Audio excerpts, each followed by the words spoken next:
Hello everyone, welcome to A Foreigner Farming in the Philippines. We're out at Mike and Bonnie's again, and I was going to go out and get a little closer over there, but I went out about to that where that little rubber tire inner tube is floating there, and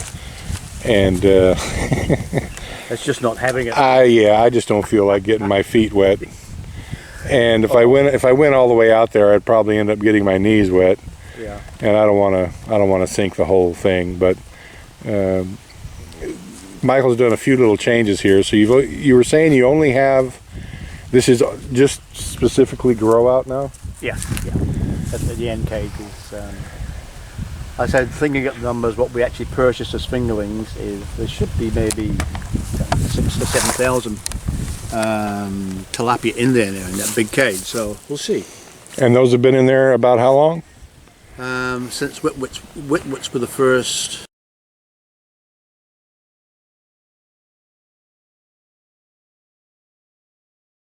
one, so that's less than 3 months. So maybe about 10 weeks. So they're like 10 weeks. So what are they? 150 grams? Yeah, let's say somewhere in there. Again, as you know, Brian, it's hard to tell because when you're transferring them, you look at them and say, oh, what are all these small ones doing here? Well, of course, they swim in through the bloody holes, don't they? Yeah. So, and make themselves at home, sort of thing. So.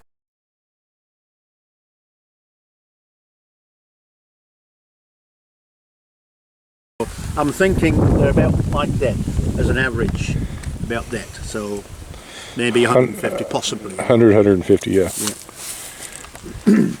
And what's their? Are you keeping detailed records on feed in? How much you're feeding them? Yeah, they are detailed because we keep all the receipts, and Bonnie always writes it in the book. Mm-hmm. But we haven't done a count yet. So, okay. Although we're not using that much because we haven't got that many yet. So, yeah. But yes, we always try and keep ahead of. You know, you've got to do those numbers, haven't you? You got to, yeah. You got to do it. Do you have plans to put another box of them out here at any point, or are you just going to wait in another box of fish? Well, again, cleaning out the old bridge that was here for your subscribers who would have seen that. Yeah, Will's Bridge, we call it. Will's Bridge, yes. Will's Leap. Will's Leap, yeah.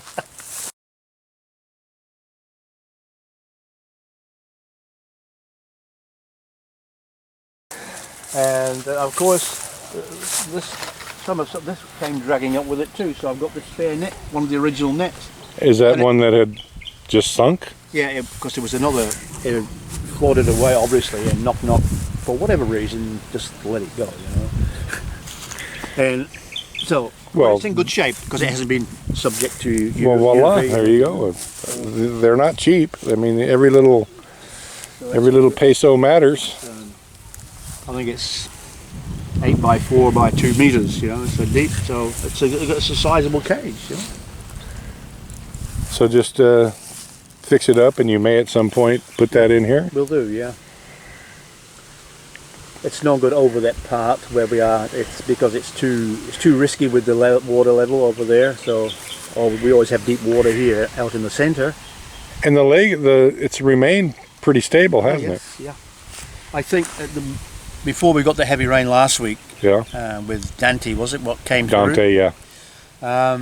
Had it fallen a bit? Yeah, 1.4 meters. Really? It was down, and that filled up during that period. We got some rain out of that one. It was beautiful. It was good rain. It wasn't the gully washer. I mean, it was fairly heavy rain, but it wasn't the. It was actually.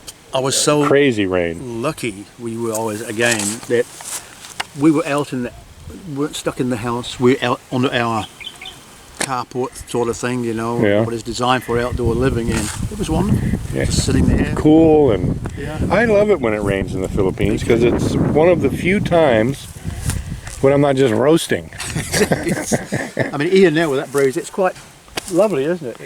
So what's this bit here that you've fenced off? Well, we have to do that because of the level of the lake. It dropped so much that the chickens were just walking on dry land. Ah, so it's a. We extended it. It's a chicken waterer. Yeah.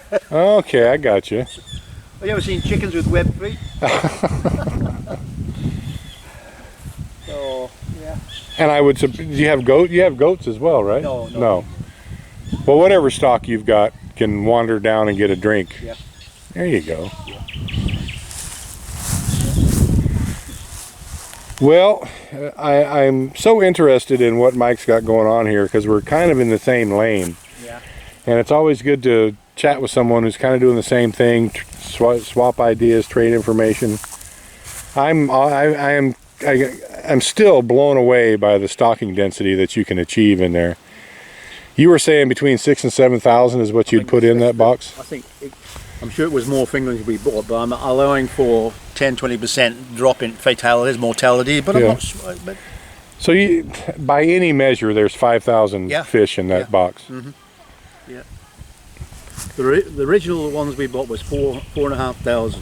Yeah. Then we bought 2 lots of 2,500s, 2 weeks apart, and they should all be together now. Theoretically, so there should be 9,000. Theoretically, but so there could be an easy 7,000. It could be.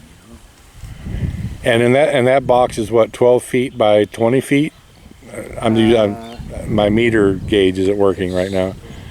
4 meters by 6 meters, let's say. It's 9 meters by 4 meters. Is it that big? 4 by 9. Which is so it's 36 and it's 2 by something. So and it's 2 meters deep. Yeah. So it's only about 70 plus cubic meters.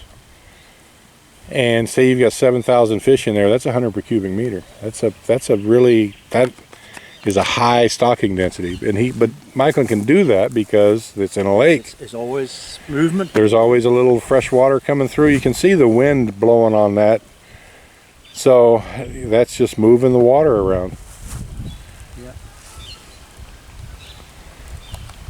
And again, here comes the rain. We were just talking about it. Yes.